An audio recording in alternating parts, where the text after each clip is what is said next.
Jean-Pierre, ce que tu as dit, là, je me demande à quel point les gens interpréteront pas ça comme étant un petit peu mystique, c'est-à-dire tu parles de ténèbres, de lumière, de Jésus qui est la lumière, puis je me demande si on n'interprétera pas ça comme un peu une illumination, là.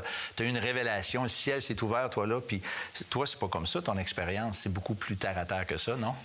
Bien, en réalité, lorsqu'on parle de lumière, on parle de choses spirituelles, évidemment. On parle pas de la lumière physique comme telle, mais on utilise, François, souvent cette expression « Ah, la lumière s'est faite, j'ai vu, j'ai compris ».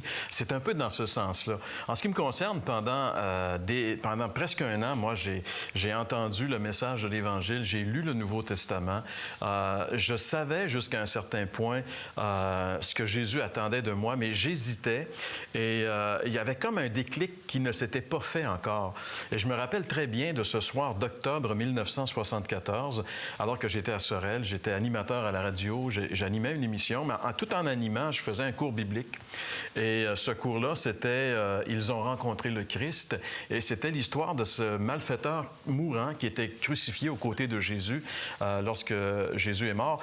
Et en étudiant ce court texte de l'Écriture, à un moment donné, j'ai réalisé, en fait, je me suis comme projeté dans la peau du bandit. Oui. Et c'est comme si je voyais, pour la première fois de ma vie, Jésus qui était tuméfié, qui était, tu sais, comme un peu la figure du Jésus de la Passion de Mel Gibson, qui avait énormément souffert. Et là, c'est comme si ses yeux me regardaient et c'est comme s'il me disait, c'est pas assez pour toi. Tu sais, c'est comme... Et là, vraiment, mon cœur, ce soir-là, je te dis, François, a explosé. Là, vraiment, la lumière s'est faite. Là, j'ai réalisé qu'il m'avait tellement aimé, qu'il avait souffert ces atrocités par amour pour moi, en portant mes péchés pour me sauver.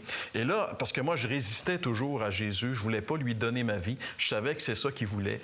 Et ce soir-là, je lui ai dit, oui, prends ma vie. Et je crois que ce soir-là, la lumière s'est faite. Et depuis ce soir d'octobre 1974, je vis avec le Seigneur et je le suis, lui qui est la lumière. Donc, je marche dans la lumière à sa suite. Et je suis tellement heureux. J'ai une paix, une certitude. Je sais où je m'en vais. Et j'aimerais que ce soit également pour vous qui écoutez cette émission. Et c'est tellement simple. C'est de se tourner vraiment vers lui et de réaliser que sur la croix, il a porté nos péchés afin que nous puissions passer justement des ténèbres à la lumière.